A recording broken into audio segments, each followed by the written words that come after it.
할렐루야. 우리 할렐루야 찬양대와 신뢰악단의 찬양 하나님께서 기쁘게 받으신 줄로 믿습니다. 추석 명절 중에 맞이한 주일입니다. 이 현장에 나와서 예배드리시는 성도님들 뿐만 아니라 고향에서 귀성길에 영상으로 예배드리시는 모든 성도님까지 영육간에 강건하시기를 주님의 이름으로 축복합니다. 오늘 말씀의 제목을 함께 다시 한번 보겠습니다. 너희도 사랑 가운데 행하라. 바울은 에베소 교회 성도들에게 너희는 하나님의 사랑받는 자녀들이다. 자, 너희들 사랑받는 하나님의 자녀들로서 내가 두 가지를 요청한다. 첫째는 하나님을 본받는 자가 되라. 그리고 두 번째는 너희도 사랑 가운데 행하라 하는 말씀이 이 에베소서 5장의 말씀입니다. 우리가 1절과 2절만 읽었지만 이 에베소서 5장 또 앞에 이 4장부터 연결되는데 이 말씀을 요약하면 이런 말씀입니다. 우리는 하나님의 엄청난 사랑을 입어 하나님의 자녀가 된 사람들입니다. 그런 하나님이 우리의 아버지가 되셨으니 우리는 그를 본받아야 되고 그의 사랑에 보답하는 방법은 하나님이 우리를 사랑하신 것 같이 우리도 서로 사랑하는 것이다 하는 것이 에베소서의 요약입니다. 네, 우리가 정말 하나님의 사랑을 입은 자녀라면 아버지 대신 하나님을 본받는 것은 당연한 일입니다. 하나님을 본받는 일 중에 가장 중요한 것으로 하나님이 우리를 사랑하신 것 같이 너희도 서로 사랑하면서 살라 하는 것입니다. 네, 이렇게 우리가 하나님의 사랑으로 세상을 살아간다면 세상의 모든 문제, 특별히 사람과 사람 사이에서 생기는 대부분의 문제들은 다 그 사랑 안에서 풀어지게 되어 있습니다. 왜냐하면 모든 인생의 문제는 다 이 사랑이 없어서 생기는 문제이기 때문입니다. 그래서 세상에서 제일 추한 모습이 어떤 모습이냐? 그것은 늘 사랑을 얘기하는 성도들 간에 이 사랑이 없어서 서로 다투고 싸우는 것입니다. 세상 사람들이 서로 자기의 권리를 주장하고 자기의 이익과 욕심을 따라 산다 할지라도 우리 믿는 성도들은 진정으로 서로를 위해 희생적으로 사랑할 때 우리는 하나님의 사랑을 입은 자녀들임이 증거되는 것입니다. 이런 이야기가 있습니다. 어느 예수 믿지 않는 아버지가 돌아가시면서 말을 17마리를 이제 유산으로 남기셨습니다. 그리고 세 아들이 있었는데 세 아들들에게 이렇게 유언합니다. 자, 맏아들은 이 내 유산 가운데 절반을 가지고 둘째 아들은 3분의 1, 막내는 9분의 1을 가져라 그랬어요.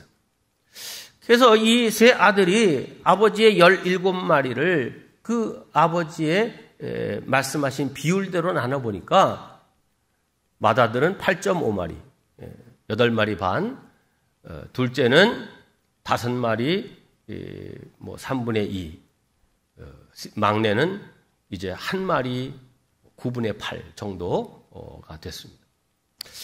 자, 이렇게 되니까 이거 살아있는 말을 이렇게 분수가 되게 나눠야 되니까 목대로 딱 나누려고 하면 어떻게 해야 돼요?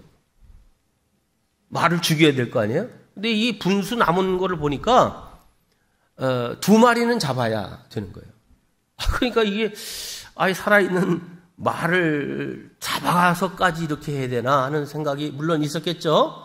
그래서 옥신각신하다가 이 형제들이 그래도 우리 마을의 목사님은 상당히 합리적이신 분이니까 이 문제를 공평하게 해결해 주실 것이다. 이렇게 의견을 모으고 목사님에게 해결해 달라고 요청을 했습니다. 사연을 들은 목사님은 가만히 계시다가 해결책을 내놓으셨는데 당신이 가지고 있던 말 1마리를 이들에게 내어주셔서 유산으로 받은 17마리의 말과 합쳐서 총 18마리의 말이 되게 하셨습니다. 그리고는 아버지가 말씀하신 이제 목대로 나눠라 이렇게 했어요. 자, 그래서 이제 18마리를 가지고 이제 나누게 됐어요. 보여줘요. 네. 18마리 나누기 2분의 1이니까 9마리, 18마리 나누기 3 하니까 6마리, 18마리 나누기 9 하니까 2마리. 자, 이렇게 아주 딱 떨어지게 됐어요. 그런데 나누고 보니까 장남의 몫이 9마리, 차남 6마리, 막내 2마리인데 이걸 다 더하니까 17마리인 거예요.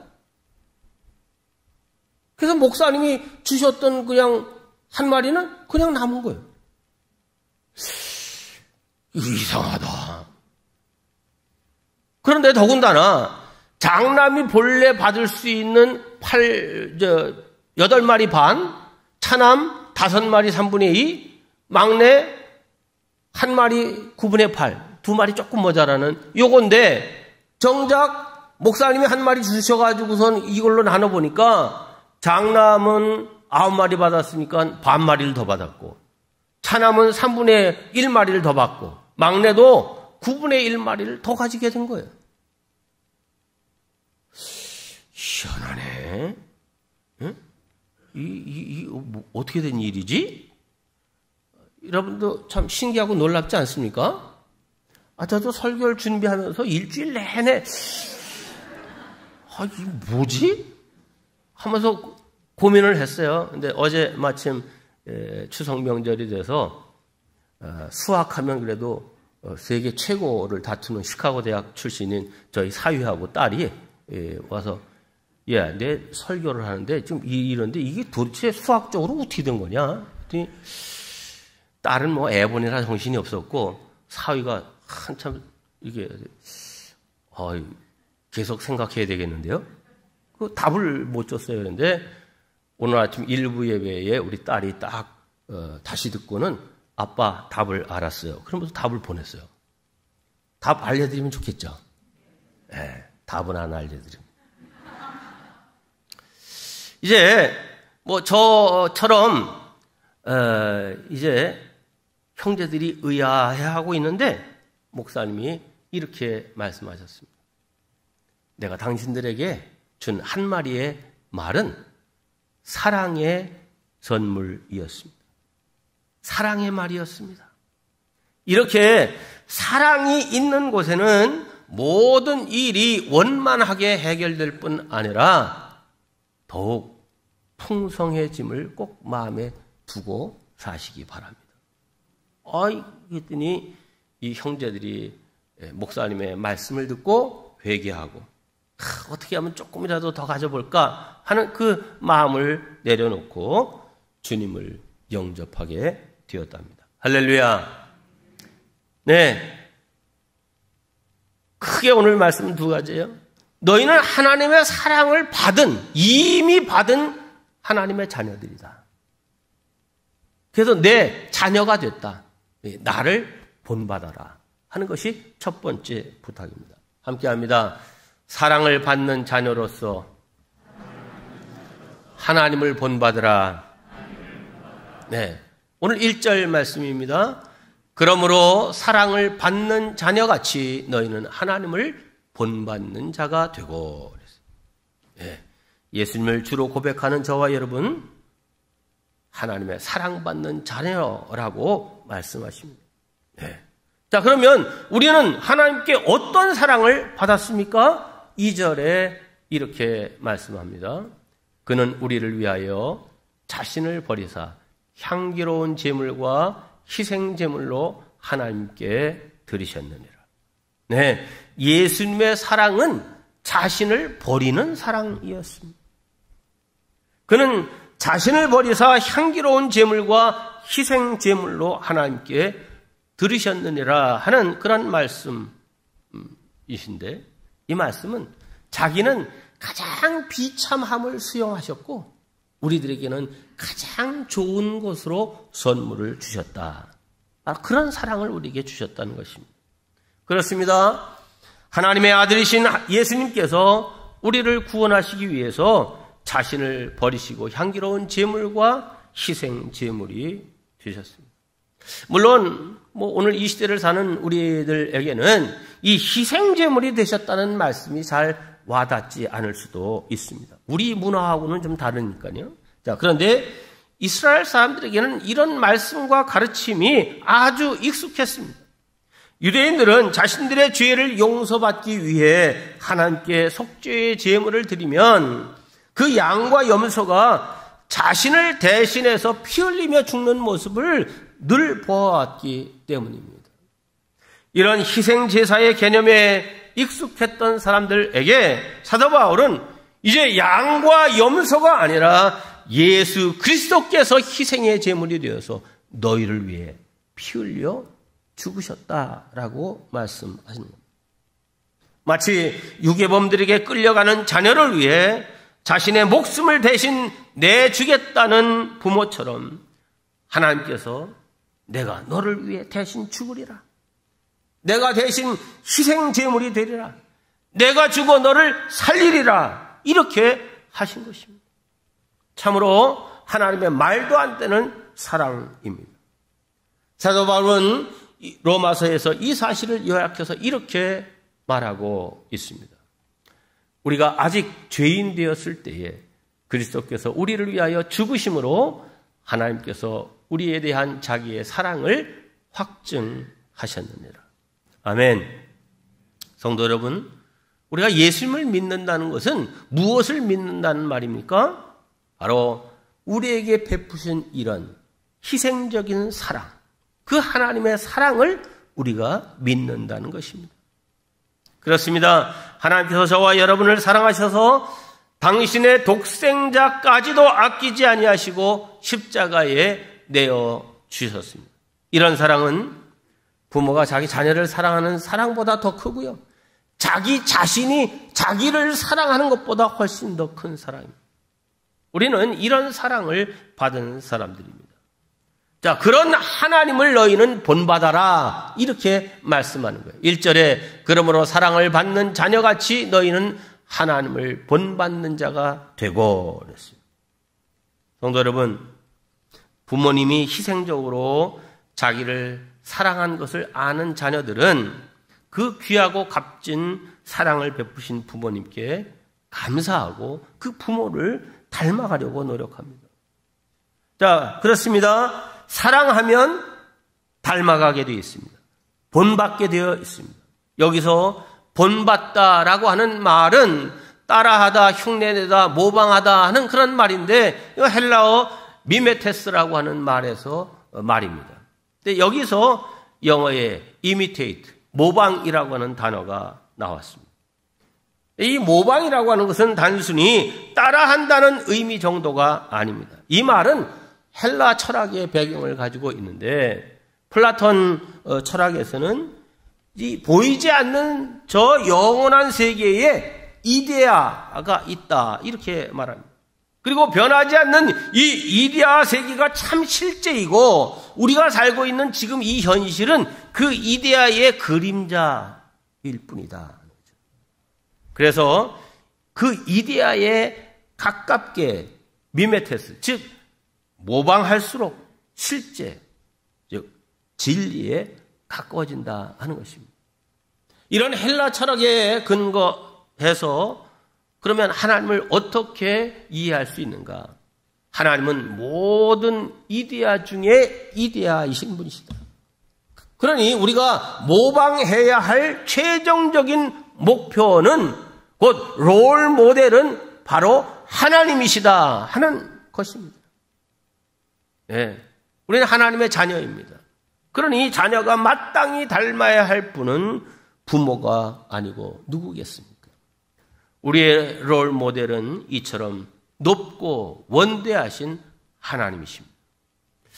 우리가 부모님을 사랑하고 또 존경하는 그런 마음이 있고 늘 부모님과 함께 살다 보면 그 부모님을 똑같이 닮아가게 되어 있습니다. 마찬가지로 하나님을 사랑하게 되면 당연하고도 자연스럽게 하나님을 닮게 되어 있습니다. 그렇습니다. 하나님을 닮기 위해서 자꾸 하나님을 바라보고 묵상해야 합니다. 오래도록 함께 사랑하면서 산 부부들을 보면 참 많이 닮았다라고 하는 것을 금방 느낄 수 있습니다. 서로를 바라보고 배우다 보면 닮는 것입니다. 우리는 날마다 더 조금씩이라도 하나님을 닮아가기 위해서 말씀을 묵상하고 기도를 쉬지 않아야 합니다. 하나님을 묵상하고 사모하고 닮기를 소원해야 됩니다. 그러면 자신도 모르는 사이에 자연스럽게 하나님을 닮게 될 줄로 믿습니다. 이렇게 닮고자 하는 열망이 우리 모두에게 뜨겁기를 주님의 이름으로 축원합니다. 두 번째는 사랑받는 자녀같이 너희들도 사랑 가운데서 행하라 그랬습니다. 사랑 가운데서 행하라. 함께합니다. 시작. 네. 여러분, 부모님의 사랑을 많이 받고 자란 아이들의 특징을 보면 그들도 참 사랑을 잘 베풀 줄 아는 사람이라는 것입니다. 네. 참된 사랑, 마음 깊은 사랑을 많이 받은 사람은 그 사랑이 차고도 넘쳐서 그 사람으로부터도 다른 사람에게 자연스럽게 그 사랑이 흘러가게 되어 있습니다. 하나님의 자녀들인 우리 그리스도인들이 오늘 말씀대로 독생자까지 내어주신 그 하나님의 사랑을 받은 자녀들이라면 그 사랑이 우리 속에서 정말 차고도 넘쳐서 그 사랑을 우리 이웃들에게, 믿지 않는 사람들에게, 성도들에게 베풀 수 있는, 나눌 수 있는 그런 사람이 되는 것은 어쩌면 자연스러운 일입니다. 그러나 우리 스스로를 가만히 생각해 보면 많이 부족합니다. 그것은 하나님의 사랑을 정말 나는 정말 크게 받은 사람이라고 하는 이 은혜의식, 감사가 크지 않기 까닭입니다. 하나님이 나에게 베풀어 주신 이 희생적인 사랑에 대해서 정말 너무너무 큰 은혜를 난 받았다. 너무 감사한 일이다라고 하는 이 마음이 우리 심령을 지배하고 있으면요, 우리가 다른 사람에게 베풀고 나누는 이런 일 어렵지 않습니다. 네, 우리가 하나님을 닮은 성도가 되기 위해서는 내가 사랑하고 싶은 사람만 콕 집어서 내 방법대로 사랑하는 것이 아니라 예수님이, 하나님이 우리를 사랑하신 방법대로 우리도 사랑해야 됩니다. 그래서 이 사랑의 기준은 그리스도께서 너희를 사랑하신 것 같이라고 오늘 말씀하고 있습니다. 네, 그리스도께서 너희를 사랑하신 것 같이. 자, 그러면 그리스도께서 우리를 어떻게 사랑하셨습니까? 우리는 아직 죄인 되어서 하나님을 외면하고 불순종하고 하나님과 원수로 있던 때에 먼저 하나님이 우리를 사랑하셨습니다. 그리고 자신의 유익을 위해서가 아니라 오늘 말씀대로 자신을 버리사 향기로운 제물로 자신을 드렸다는 거죠. 이와 같이 우리도 이웃을 위해 나를 포기하고 희생하는 사랑을 실천할 때 하나님의 모습이 우리 속에 점점 드러나게 될 것입니다. 몇 년 전에 미국 스탠포드 대학병원에 희소병을 앓고 있던 엘리자베스라고 하는 3살짜리 여자아이가 있었습니다. 이 아이가 살 수 있는 유일한 방법은 얼마 전에 동일한 질병을 앓고 그것을 끝내 이겨낸, 그래서 면역력을 갖게 된 이 아이의 오빠, 5살짜리 오빠의 피를 수혈받는 것뿐이었습니다. 의사 선생님이 이 오빠에게 그의 피를 나눠줘야만 이 어린 동생을 살릴 수 있음을 설명하고 그렇게 할 의향이 있느냐고 물었습니다. 그때 이 어린 오빠는 심각한 얼굴로 잠시 생각하더니 호흡을 가다듬고 그렇게 하겠다고 대답했습니다. 마침내 어린 두 남매가 침대에 나란히 누워서 수혈하는 동안 오빠는 이 여동생의 손을 꼭 잡고 그를 바라보고 있었습니다. 그리고 얼마의 시간이 지나자 동생의 얼굴에 차츰 생기가 오르는 모습을 보게 되었습니다. 그 모습을 보면서 이 어린 오빠가 얼굴에 미소를 짓습니다. 그리고는 얼마 후에 눈물을 머금은 그런 눈으로 의사 선생님을 바라보면서 선생님, 저는 언제 죽게 되나요? 라고 물었습니다. 이 어린 오빠는 여동생에게 수혈해 준다는 것은 곧 자기의 목숨을 포기하는 것으로 이해하고 있었던 것입니다.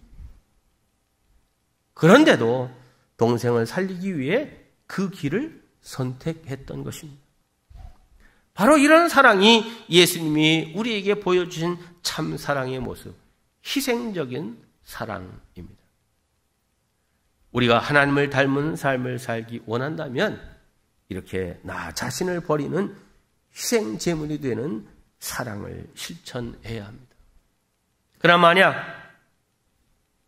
내가 사랑해야 될 대상이요, 저 아프리카나 뭐 어디 뭐 이런 먼 데 있는 것이 아니라 실제로 우리 가까이 있는 사람들이잖아요. 가족이고 일가 친척이고 친구들이고 이웃들이고 성도들이에요. 네, 우리의 현실을 보면 이번에 아마 이 추석 명절을 지나가고 있는데 이 추석 명절 이후에 보도되는 뉴스를 보면 형제들 간에 유산 문제로 싸우고 칼부림이 났다.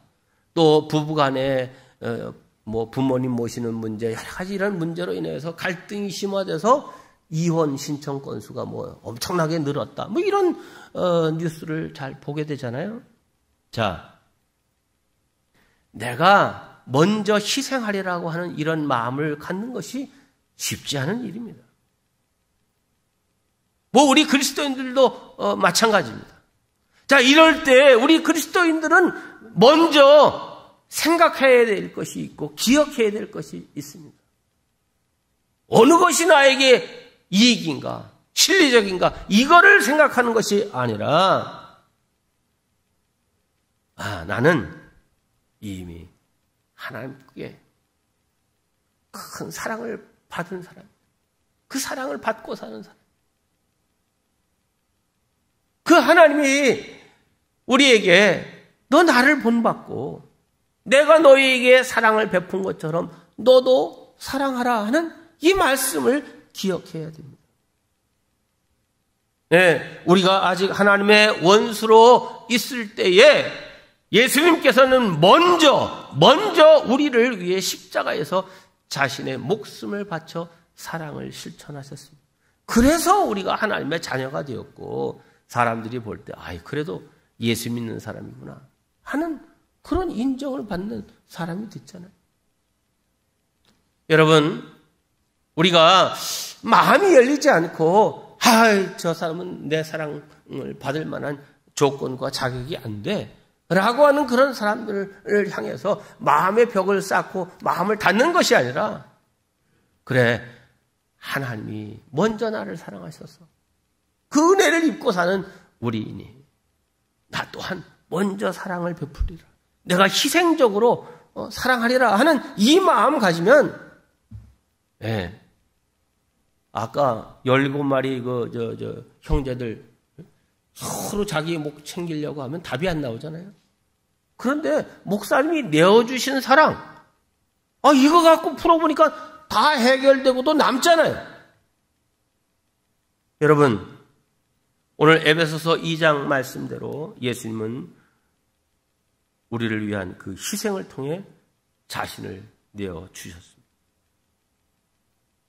우리가 사랑받을 만해서 내어주신 것이 아니라고 성경은 얘기하잖아요. 아직 죄인 되었을 때에 먼저 사랑으로 우리에게 베풀어 주셨습니다. 네, 내가 생각하는 그 누구, 내 사랑받기에는 그 사람은 안 돼. 다른 사람이면 몰라도 그 사람한테는 내가 왜 미쳤어? 내가 왜 사랑을 베풀어? 이렇게 생각되는 그 사람. 그 사람은 혹 사랑받을 자격이 없을지 모르지만 내가 믿는 하나님은 우리의 사랑받으시기에 합당하신 분이잖아요. 너희가 합당치 않은 그 사람에게 사랑을 베풀면 그 사랑은 나를 향한 사랑으로 승화되는 것이다. 하나님이 이렇게 말씀하십니다. 그래, 너 그것으로 인해서 나를 닮은 사람이 되어가고 있구나. 이렇게 인정해 주실 것입니다. 여러분, 십자가를 보십시오. 이 수직도는 하나님께서 우리 인간을 향해서 아낌없이 베푸신 사랑을 말하고요. 이 수평은 뭐예요? 그 사랑을 받은 줄 깨닫고 아는 자들이 서로 간에 사람들끼리 서로 사랑하면서 사는 그런 표 아닙니까? 이 십자가의 참된 의미를 알지 못하고 교회 다니는 것은 사실 무의미합니다. 예수님의 십자가는 바로 희생적인 사랑의 모습이고, 이거는 다른 수학 표시로 더하기입니다. 이 희생적인 사랑을 하면 계산적으로는 빼기, 내가 그냥 손해보는 것이 될 것 같은데, 이 십자가의 사랑을 실천하면 내 인생에 더하기가 되어진다는 사실이 이 신비한 하나님의 수학인 것입니다. 이 진리를 사도 요한은 요한일서 4장에서 이렇게 말씀하고 있습니다. 하나님의 사랑이 우리에게 이렇게 나타난 바 되었으니 하나님이 자기의 독생자를 세상에 보내심은 그로 말미암아 우리를 살리려 하심이라. 사랑은 여기 있으니 우리가 하나님을 사랑한 것이 아니요 하나님이 우리를 사랑하사 우리 죄를 속하기 위하여 화목 제물로 그 아들을 보내셨습니다. 사랑하는 자들아, 하나님이 이같이 우리를 사랑하셨은즉 우리도 서로 사랑하는 것이 마땅하도다. 그렇습니다. 예수님은 우리 위해서 자기 자신을 희생하셨습니다. 그 예수님께서 이렇게 말씀하십니다. 요한복음 15장, 사람이 친구를 위하여 자기 목숨을 버리면 이보다 더 큰 사랑이 없나니 너희는 내가 명하는 대로 행하면 곧 나의 친구라. 네, 예수님을 본받아 우리 또한 희생적인 사랑을 행하는 사람이 되면 예수님께서 야, 너 정말 내 친구답다. 너 진짜 내 친구다. 이렇게 인정해 주실 것이라 하는 말씀입니다. 사실 저는 오늘 말씀을 전하면서 좀 부끄러운 생각이 드는 게 사실입니다. 왜냐하면 나름 사랑하면서 산다고 했지만 이 예수님 같은 희생적인 사랑에 비춰본다면 참 부끄럽고 내어놓을 것이 없기 때문입니다. 그러나 이제부터라도 작은 일이라도 말만이 아닌 행동으로 하나님의 자녀답게 살아가리라, 이런 다짐을 스스로 해봅니다. 사랑하는 성도 여러분, 결론의 말씀을 드립니다. 예수 그리스도는 우리를 너무나 사랑하시기 때문에 자신의 전 생애를 다 쏟아 부어주셨습니다. 자신의 생명까지, 피 한 방울까지 아낌없이 쏟아주셨습니다. 이런 하나님의 사랑에 감격하여 주님을 사랑하고, 주님이 주신 세상을 사랑하고, 주님이 허락하신 가정과 자녀를 사랑하고, 주위에 있는 이웃들을 사랑하는 복된 하나님의 성도, 하나님의 자녀 되리라 다짐하는 우리 모두가 되기를 주님의 이름으로 축원합니다.